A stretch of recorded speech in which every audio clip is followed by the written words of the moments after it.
Hello, welcome. How you doing? So today I don't want to take you through a CBT video, how to prepare. This isn't how to prepare.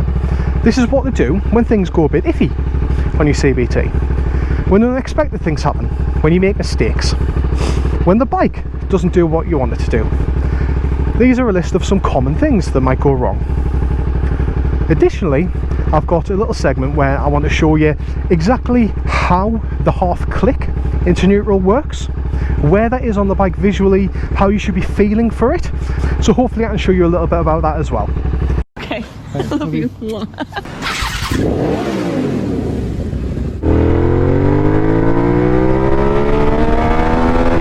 Hopefully I've picked somewhere with some half decent light.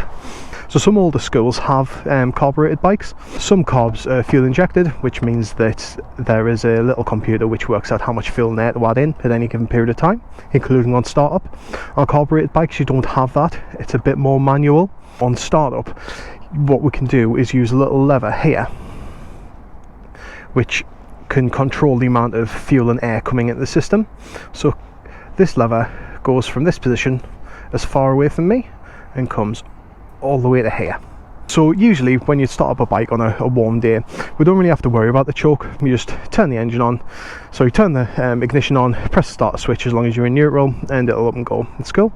However, if it's a bit cold, all you need to do is just pull this lever a little bit towards you, maybe a third of the way usually, and do nothing else. Don't touch the throttle, don't touch anything. Just make sure the bike's in neutral and hold the starter switch for 1, 2, 3 seconds. If that doesn't work, then speak to the instructor. If it's super cold, you may need to pull it a bit further back, but in general, if the range is from there to here, there's no need to pull it more than just this tiny bit. Yeah, but the instructor should cover that, so we'll not spend too much time on that one.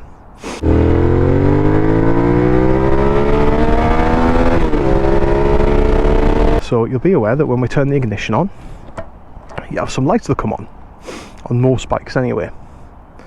Neutral is indicated by the big green N on most bikes. Some bikes don't have a neutral indicator, so what do we do and how do we find it?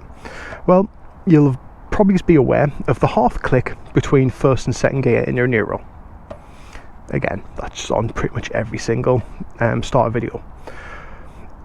I know when I was doing my CBT, that was handy to know that that's how it's done, but exactly how is that done? What's the half click? How do we do the half click? Is there special technique? Is it exactly in the middle? How far does the pedal go up or down? So we will now go to classroom and we'll show you how to do that. Hello car park. So what I've got here is a bit of a ratty diagram that I've drew of your foot on the footrest, resting over the gear selector.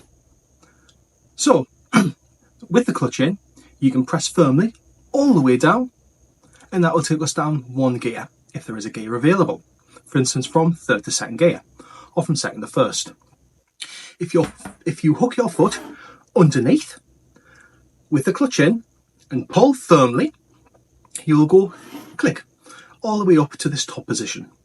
This is one gear upwards, and you would go from first to second. However, if we're talking about neutral, there is a half position between first and second gear. I liken this to a hairdryer switch. So on a hairdryer switch, you can go from no power up usually a few settings all the way to full power, just by firmly sliding the switch upwards. However, during that, you usually feel a little bit of resistance. And that's as you're passing the power settings, maybe 1 and 2, going to the full power 3. That's exactly what this half click feels like. So what you can do, instead of firmly applying pressure upwards, you can apply a little bit less pressure and you will stop halfway up. And that is what people call the half click. Obviously this is only between first and second gear. Between second and third, third and fourth, there's no half click. So it's quite easy to know and quite easy to find.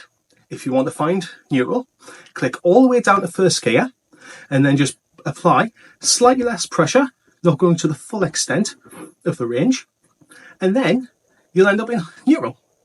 First, all the way down. Let's go to half click. And then full click. This time, we'll go all the way back down and then just pull firmly upwards. Let's go into second. All the way up. First, all the way down. Half click. Full click. Simple.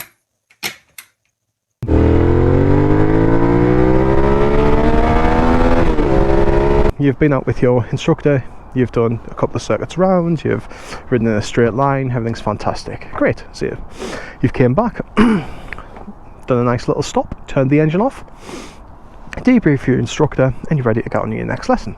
So the instructor will say, hop out on your bike, and then can you get it in neutral and just turn the engine on? Great. So you get your front brake on, you turn the ignition on, and oh no, where's the neutral light? Ah, when you stopped you forgot to put it in neutral. Oh dear. It's easy, let's fix that. So we'll put our clutch in, and then we click up. And we'll click up. And click up. Nope, it's not working. Sometimes your gears don't necessarily want to find their way home. A cool little trick, if your gear selector does want to change into neutral, what you can do is just while you're in first gear, hands on the handlebars, roll the bike forward until it stops, roll the bike back until it stops. Forward, back, do it a couple of times, get to a rest, and then try again. Hey, we're in neutral. Cool little tip. That's a good one because this doesn't always happen. So it might not happen on your CBT, it might not happen on your first lesson, it might not happen on your second. You go to do your MOD1, you're sitting there and suddenly the bike won't go into gear. You start panicking, you start freaking out. Not good. Luckily, such an easy fix. Just whatever gear it is in, rock the bike back and forwards, 3 times, and then try it again. If it doesn't work, don't worry, repeat again. Do that a few times. Again, these bikes from your instructor, they get some hard miles on them.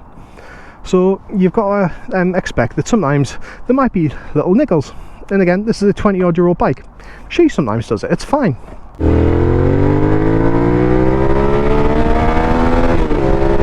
This catches most people out at some point as well. So you've been doing some manoeuvres. Great. You end up doing a turn that's maybe a little too tight or a little bit iffy, and you end up stalling. Oh dear, nightmare. The instructor comes over and goes, oh, don't worry, and then you just pause for 30 seconds, maybe just get off the bike for a second with the instructor, have a quick chat, get hyped up, get ready to go. Great, let's get back on the bike. Cool. Brake on, ignition on. Cool. Right, let's go. Clutch in, and then let's start the bike. Oh, what's happening? And what we've got here is a situation where the kickstand is down. So there's a safety feature on bikes where we have, if the kickstand is down and you're in any gear that isn't neutral, the bike will not start. Doesn't matter if you've got your clutch in, doesn't matter, it's not going to start. So all you need to do, if you realise that your ignition isn't working, every single time, it will be every single time, either kickstand is down or you've accidentally knocked off the kill switch. So they're just the two things to check. Make sure the kill switch is on this position with the little circle, the engine ready to go, and the kickstand is up. And then in this, even if you are in first gear or in any gear, the bike fires right up. And on that, obviously everyone wants to press the cool red button to turn the ignition off. Of course you do. It's a red button, you see it on Instagram, people at traffic lights, oh, they prank their mates and they press the ignition off. Cool. Don't do it. All you're going to do is cause yourself confusion, because you should be turning the bike on and off with the keys, not because it's causing any damage or anything, just because it'll freak you out when your bike doesn't start.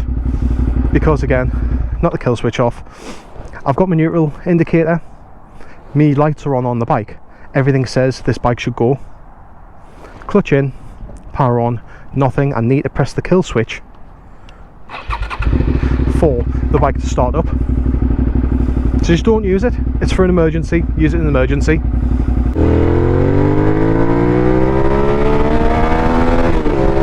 And this one is covered in most CBT videos as well. You're told how the indicators work. Obviously, click left, click right, and that'll go on forever until I run out of fuel and then the battery dies, unless I press inwards to turn them off, right? Cool, you know that, everyone does, right? You get out on the road, it's very overwhelming the first time that you get out, even if you've been driving fast cars for years. So, when we indicate, we'll be prepared in advance of the corner. Great. Riding along, we're going to turn left, we'll stick our left indicator on. Fantastic. Cool. When we do a turn, turn it off. Great. Do that 3, 4, 5, 6, 7, 8, 9 times. Lovely. Great, great, great, great, great. Could get a couple of lessons getting it perfect every single time. But at some point, you're going to forget that you've left it on, and you'll be riding along.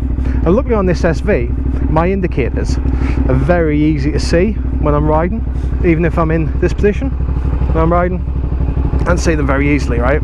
A lot of bikes don't have that visibility to their indicators. My old YBR didn't. If I remember on the MT-07 that I trained on, that didn't as well. Some bikes you can't quite see the indicators quite as well, especially if the newer ones that are integrated and things like that. You don't necessarily have that visual indication. You're going to end up failing your test if you leave your indicators on and you're passing corners. Something that I learned pretty quickly early on was when you've got your indicator on, you start going out loud, tick, tick, tick, tick, tick, tick, tick, and you don't stop saying tick, tick, tick, tick, tick until you press that button, and that keeps your mind engaged to remember that you're on it. There's no one else in your helmet. Remember on your CBT and on your MOD1, MOD2, you can hear the examiner through a radio, but they can't hear you, so you can say whatever you want. So when you've got your indicators on, just say it. It doesn't have to be tick, tick, tick, but say that you've got your indicators on and do not stop saying it until you've turned it off. Yeah, and those are my tips. So hopefully this video has not been an instruction as to how to prepare for your CBT. You've probably already watched one of those. What this is some tips as to how on your CBT not to panic when things go a little bit wrong, or things don't work out exactly as you think they're going to work. Mistakes happen, it's fine, it's just how we'll correct them and adjust them. Sometimes it's your fault, like stalling, leaving the kickstand down, or accidentally hitting the kill switch. Sometimes it's the bike, it won't go into gear. But these are some cool little tips that'll work every single time. Doesn't matter if the bike's 20-year-old, doesn't matter if it's brand new, you're going to come across these. These are motorbikes, they're really not complicated machines. So hopefully that's been helpful. Hey, I just met you, and this is crazy. Here's my number, call me maybe. Here's my number, you fucking arsehole. Okay, I love you.